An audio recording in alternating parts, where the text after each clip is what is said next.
Johnny Fontana, Real World INFJ, back with another video. Is that why you slap my brother around in public? Oh, no, that was nothing, Mike. Now, Mo didn't mean nothing by that. We had a little argument Friday night, so I had to straighten him out. You straightened my brother out. So, I really didn't want to make this video, honestly. But I think it's important, especially with keeping in alignment with our authenticity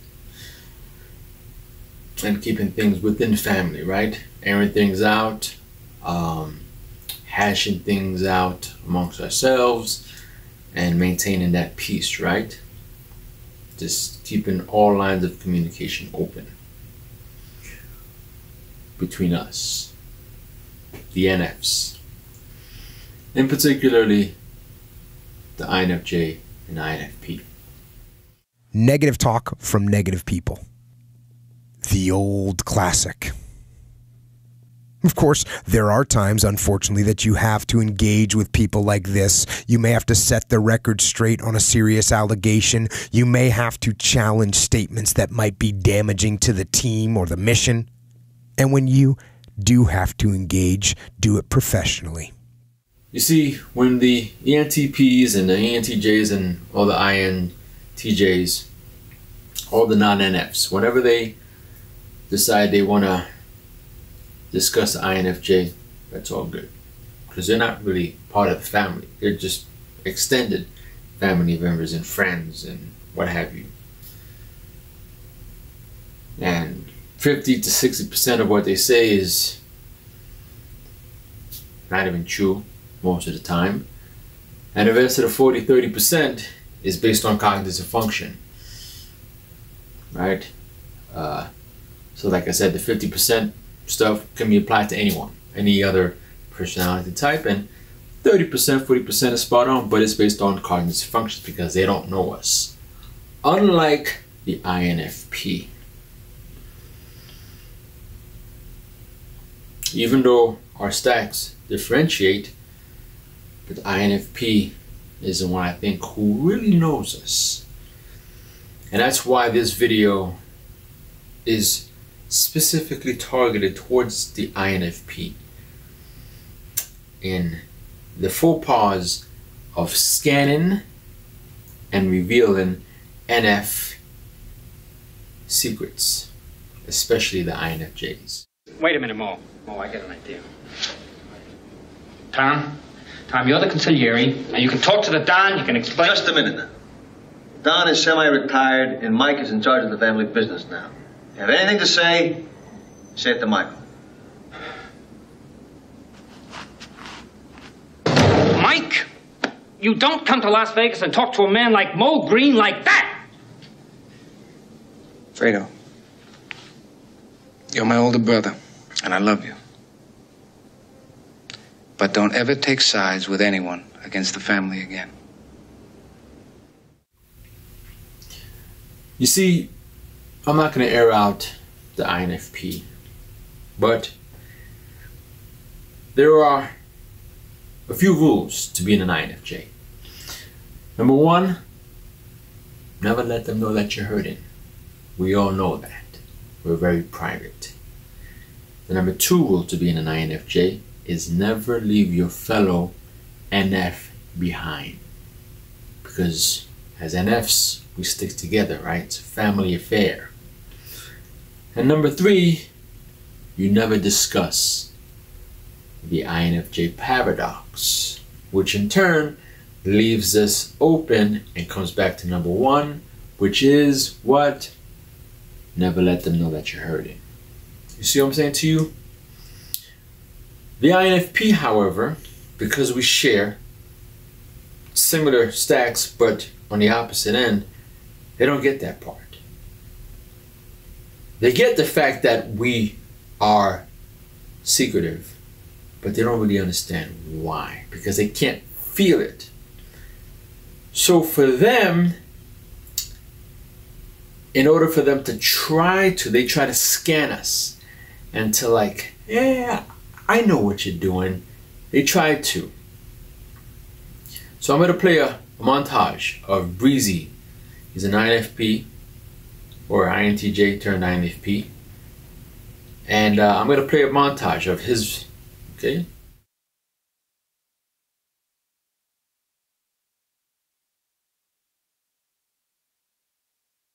And I'll leave the link below as well. Just all love. I think he has great content, so I'm not trying to undermine him or his creativity or his ability to explore MBTI and INFJs. None whatsoever. Actually, I applaud him and I appreciate it because that's what's given me the opportunity to make these videos. Because that's what I thrive on, right? I'm a protector. So if everything's status quo, then I have really no videos to make. My thing is to make videos so that we can all learn from. So I thrive on this. So here we go.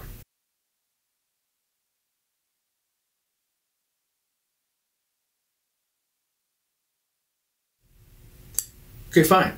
So now that you've watched this video, the INFP will be like, what do you do? What are you doing, man? Hey, it's all in fun. It's all in great gesture. But the INFJ, it's like, whoa. So you understand that we put up a shell. You've revealed that our shells may become weakened. You've revealed our ability to, or our possibility, or the possibility of us pleading, being desperate.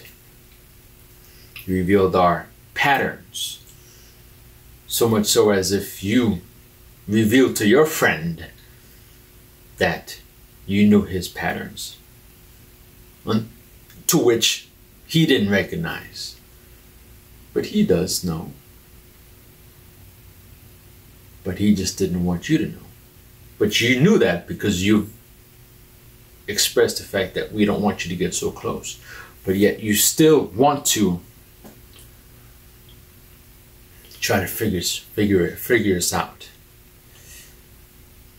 So that leads me to my first part. There's like a two-part connecting video, right? Instead of making two different videos on scanning and revealing NF secrets, put them to one. Because it all relates to the INFP, because they do it and they don't understand the ramifications. What is scanning? It's part of our agreement.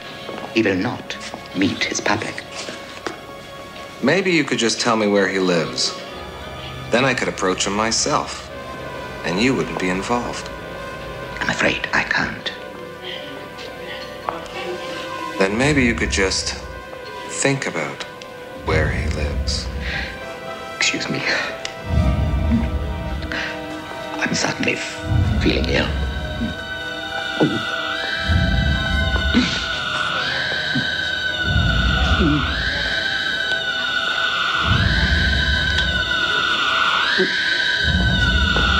Arnold, what's the matter? Are you all right? I better be all right. Come on, Arnold. Let me take you back to your office. You gotta lie down. That's it. Take my arm. I'll help you.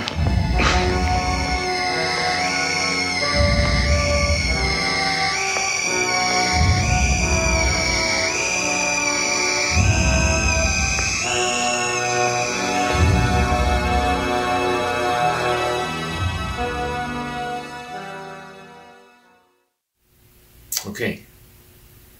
Scanning basically is what a lot of INFPs do. They'll know something, but this is what they'll do. Like an FI hero, they instantly know how they feel about everything. And you wouldn't even know it, but they're silently judging you to your face. And they keep it all bottled up inside because it's an introverted function, but they always are aware of how they feel about you or anything else. They may not share it because they may believe, well, it's not good if I bring this up right now, because then he'll start thinking some things and then I'm going to feel bad, and then it's just going to turn into conflict, and I don't want to have this conflict. It's just going to take me out of my comfort zone, or this conflict is not something I want to do right now, so I'm not going to do that. So I'm just going to feel the way that I feel about him without actually saying anything. That happens all the time. See, for us, we're secretive, so we will say certain things and you won't even know that we're asking or we're trying to pry. And I'm talking about the mature ones, the ones who know how to navigate through life. The ones who aren't, that's why you're watching this video or watching me, because I'm helping you. Because at the end of the day, I can walk into any woman and you will never know that I'm an INFJ. Never. Unless I tell you. Because what? We mirror. You got to connect the dots. If I can mirror you, then which means that you will never know. And if I start to feel that you're trying to scan me, what do you think I'm going to do? I'm going to place that mirror and you won't even know. But again, it belongs to those who have been through it, who have been hurt, and who understand how to navigate through the streets. At least I have extroverted feeling to be able to find other FI users and use my FE to absorb their feelings and just straight up ask them how they feel about this. And because I'm an SI user, I can remember that over time, right? We'll talk more about that later. But I can remember their reaction over time and actually plan my interactions based on, you know, how this person would typically feel, how an FI user in this situation would typically feel, right? And that actually ends up making me look like I'm better at social interaction than an FI user, when in reality, the real true source of social interaction is the FI user. So you have a lot of the INFPs who will come up and know, instead of approaching you, for example, let's say there's a situation that happens, instead of the INFP saying, hey, I overheard, I saw what happened, I know exactly what's happening, I really don't. You know, in terms of being able to connect, what they'll do is they'll come up and say, hey, how do you feel about that? Well, because they know too, because they feel the same thing. But it's just their delivery, their approach. It's not like I'm trying to connect with you. It's, what do you think about that? Because they're trying to figure you out. And they're trying to scan you. And I get that. And I'm like, don't scan me. Come up and say it. Just be direct with me. Don't be passive aggressive. What do you want? Because I know you know it too. Other people, they don't know. Because they're the T-types. They don't get it. But I know, like, we connect, so I know you get it. But instead of approaching me and connecting with me and saying, hey, I get that. No, you try to, I know what you're doing. You don't think I know, but I know what you're doing. When in reality, the real true source of social interaction is the FI user. And everyone who thinks that they're social are just people who are reacting or planning around or working around the FI users and kind of gaming the system, as it were. It's a form of manipulation, to be honest. But all social interaction, 100% of all social interaction is manipulation. And in the English language, typically from a cultural, colloquial standpoint, the word manipulation has a negative connotation to it, when in reality, it's a very neutral term.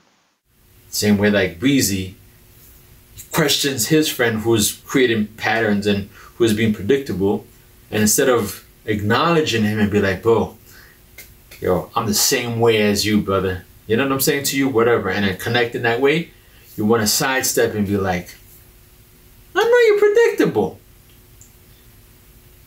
You don't do it that. So I'm teaching the INFP. Okay? Everything about my videos is about something.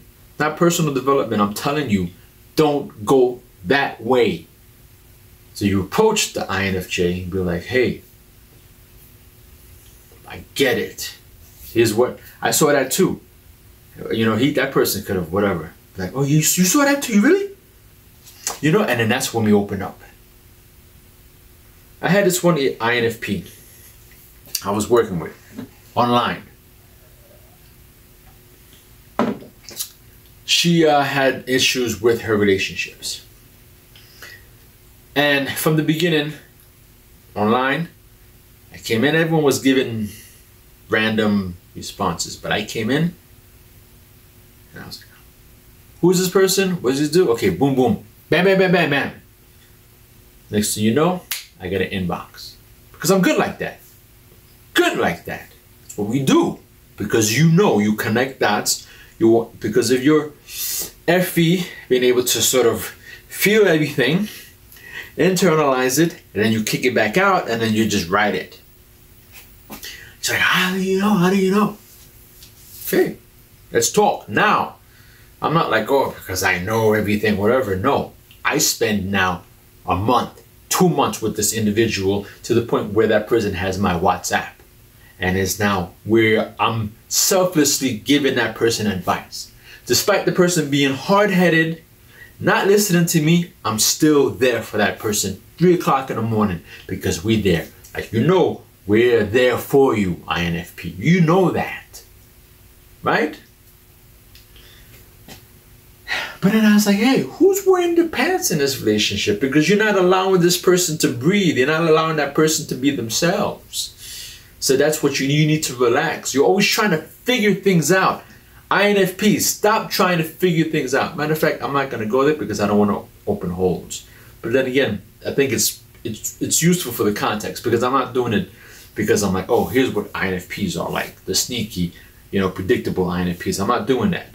The deceitful, weasel-like INFPs, I'm not going to do that. You saw that, right? You heard that. So, always trying to, basically not allow that person to be themselves. So I said, who wears the whatever in a relationship? And I figured things out. And it ended up her. And there was a point where now they were supposed to get back, and I was like, stop trying to figure things out, because you're always trying to figure things out, to the point where now she gave him a book on how to be a man or on some kind of relationship. I'm like, stop. Like, let him be the man. You have your role as a female, the feminine energy. You can always have masculine energy. There's no problem. But you're just exhibiting too much masculine energy. And you're not allowing him to exhibit his own masculine energy. There's nothing wrong with you exhibiting, being the powerful person and exhibiting masculine energy, and even though you're female. It doesn't matter. It's good. But if there's no balance, if you're just the only one doing it and he's not allowed to, because of his natural instincts to deliver that and to be able to provide for you, it's not. So I said to her, relax, chill. Next thing you know, he contacted her, and he was making plans. I said, hey, relax. Relax. Don't try to, whatever. And he was all happy about making plans. You know why? Because she allowed him to make the plans. But I already knew that from the first moment, because we connect the dots. But again, just she would fall back and fall back.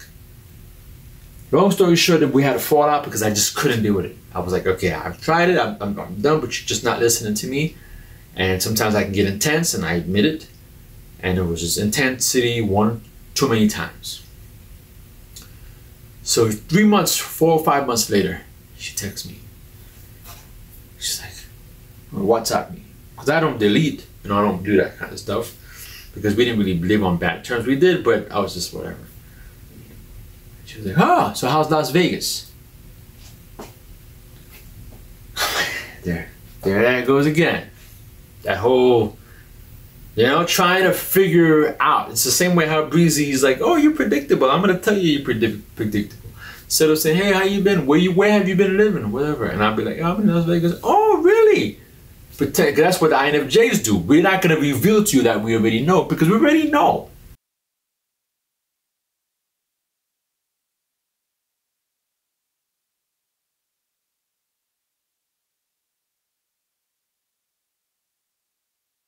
So she's like, I didn't even respond, because I'm like, you're just scanning me.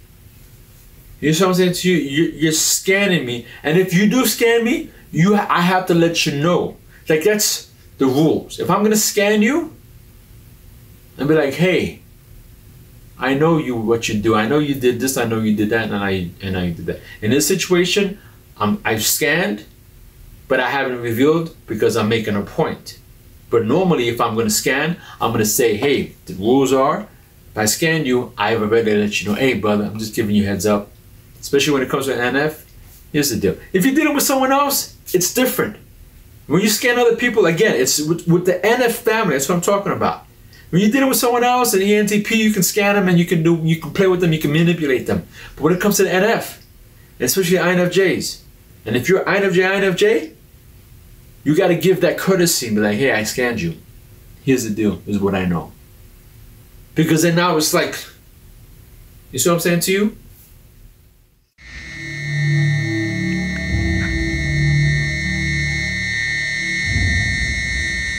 God. They killed Ben Pierce. Yes. Come on upstairs.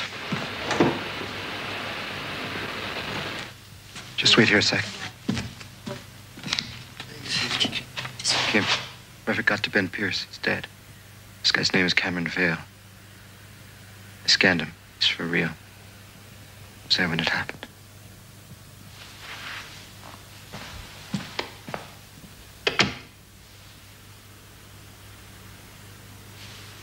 Sit down.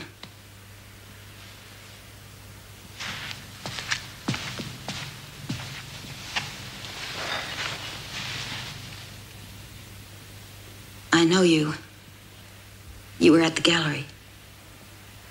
You were looking for Pierce. I need help. So, that's basically what I wanted to say. It's like, don't scan other NFs and try to figure them out. Because we don't want you to figure us out. And if you have, let us know that you have, but in a way that you connect with us. Not just, hey, I figured you out, because my wife does that sometimes. Right? So I'll be sitting, whatever, she's like, oh, so you got that, you got that. Okay, now that shuts me off, because now it's like, okay, why are you scanning me for? Why don't you just connect with me and come with me and in a way? But here's the thing, it's like, oh, how do you expect that person to know? Because as INFJs, the ones who are well established, mature, and has gone through life and understand communication, I've already communicated that to you plenty of times because I have patience and I will repeat myself. Don't scan me. You know I don't like that. I will tell you exactly what I expect and I will do as you want me to. And I will say, I want you to tell me because I don't want any surprises. I don't want any headaches, so you let me know who you are. And if I mess up, I will remember my mess up and I will re-engage. And if I mess up again, I will say, you know what? After everything's settled, I apologize. I messed up.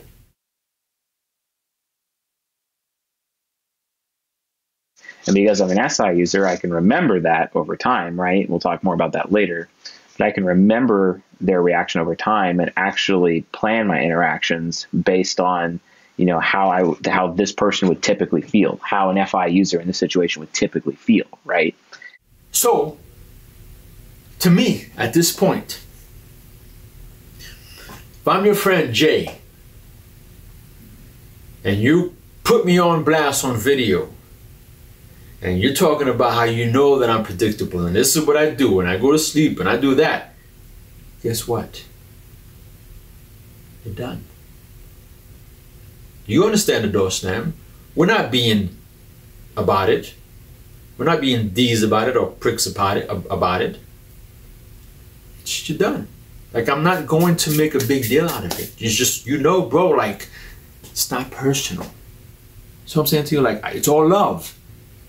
But we just can no longer be together because I don't trust you anymore. Mikey, you all right? Yeah?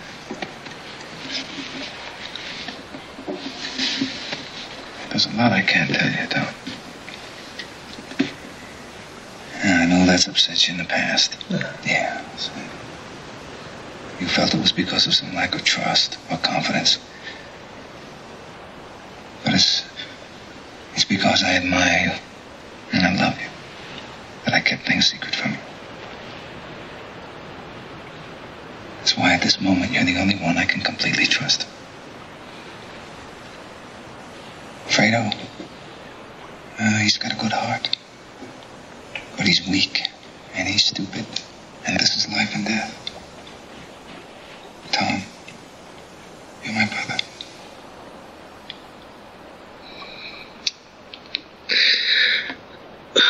I always wanted to be thought of as a brother by you. Mikey, a real brother.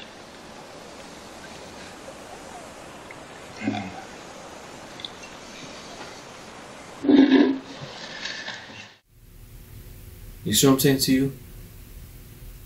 I don't trust you anymore. And the reason why you felt that you weren't close to me is because I knew that you were going to do that, just like you did 3 times. Woman, I don't even know him. I saw them together. You are one of them too. But I am not. Go away. I don't know what you're talking about.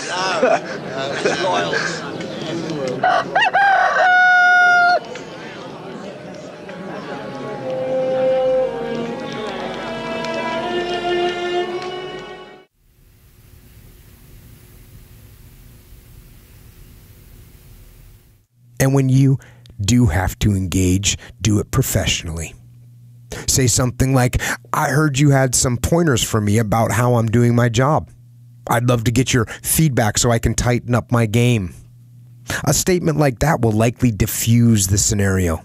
The person will know that there are informants who will likely tell you what is going on. And that will likely stifle the situation. But let me tell you what my preferred methodology is for this situation. It is simple. Ignore and outperform. Yes, while you're over there watching me and talking about me, I'm working. I'm working hard. I'm taking things to the next level. You keep gossiping, I'll keep working. You keep talking smack, I'll keep working. You keep chattering about things, I'll keep working. You keep focusing on what everyone else is doing wrong, I'll keep focusing on what I can do right. And when you finally look around at where you are and where I am, you will realize you have nothing to talk smack about because you will lose and I will win. And this applies to when people are playing office politics or forming their cliques or working their personal agendas. Of course, sometimes you have to play those games too. But when dealing with people like this, let your first course of action and the fundamental core of how you handle it be very clear and very direct. Outwork and outperform every last one of them. So next time you want to be potty mouth, you'll think twice. Because next time, we go deep, we go far. And I'll open up the doors. But again, it's not coming from a place of hatred or harm. It's just a point that I'm making. And that's the courtesy, right? I'm telling you, like, this is courtesy. Like, we're family. Don't do it again. Because it doesn't end well for either of us. Because we're both the same. So why do you want to do that? Johnny Fontana, Real World INFJ. We out.